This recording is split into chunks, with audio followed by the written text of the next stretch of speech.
Hi y'all, welcome and welcome back to this video on the advantages and challenges for ethics of care. The ethics of care offers a profound reorientation of moral philosophy by placing relationships, interdependence, and human vulnerability at the heart of ethical life. Throughout this unit, we've seen how care ethicists argue that moral understanding begins not with autonomous individuals applying abstract principles, but with the lived reality of giving and receiving care. In this final video on care ethics, we focus on what makes this approach attractive and influential, as well as the major criticisms that have shaped ongoing debates. No ethical framework is without limitations, and examining both the strengths and challenges of ethics of care allows us to appreciate its promise while understanding its boundaries. One of the most compelling advantages of ethics of care is its attentiveness to the moral significance of relationships. While theories such as utilitarianism and Kantian ethics aim for universality, they often struggle to account for the emotional, contextual, and interpersonal dimensions of moral life. Ethics of care begins precisely where these theories fall short, at the level of concrete encounters with others. It recognizes that much of moral life is situational. It requires listening, noticing, and responding to the needs of particular people in particular circumstances.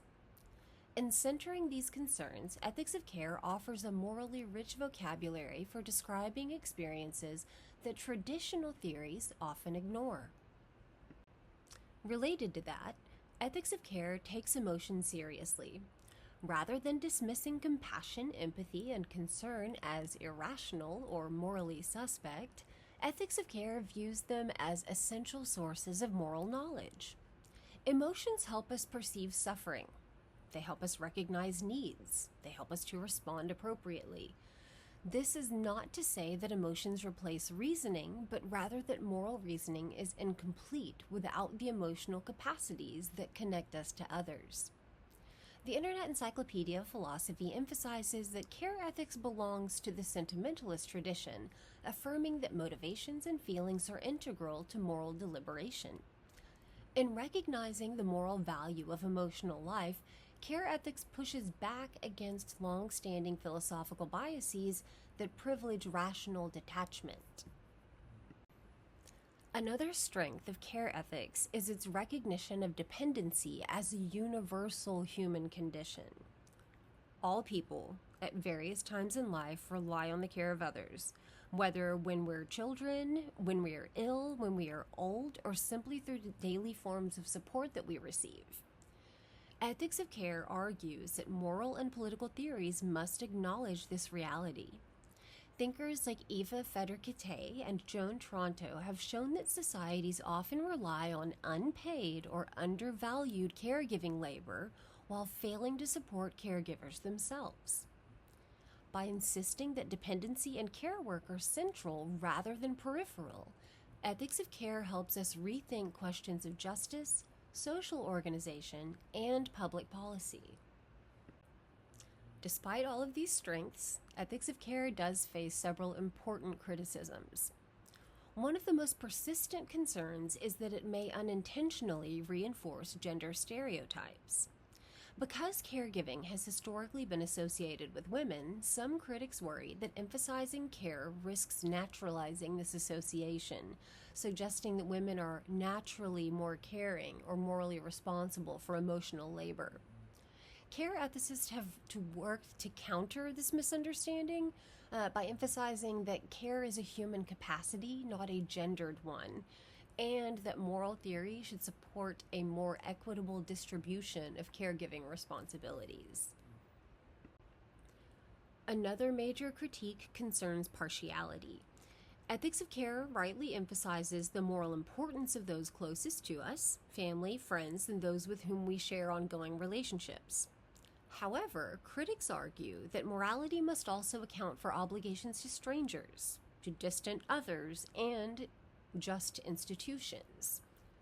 If moral action is grounded primarily in close relationships, it may struggle to address systemic injustice, fairness, or equal treatment.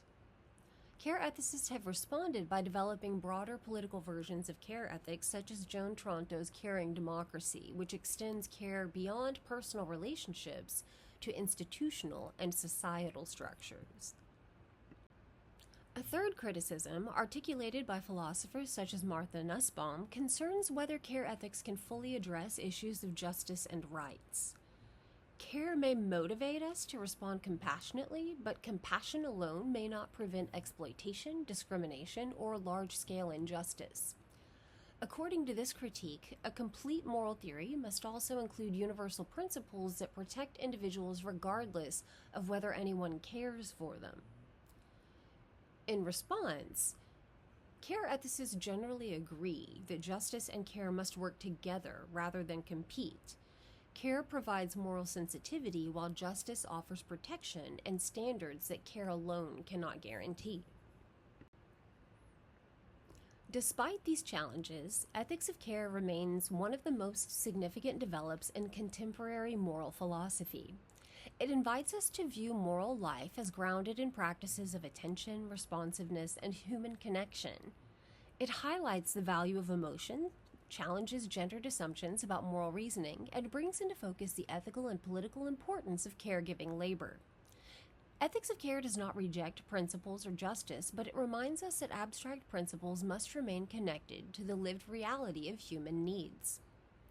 As we conclude our study of ethics of care, it's clear that care-based approaches offer a powerful challenge to moral theories that overlook relational life, emotional understanding, and human dependency.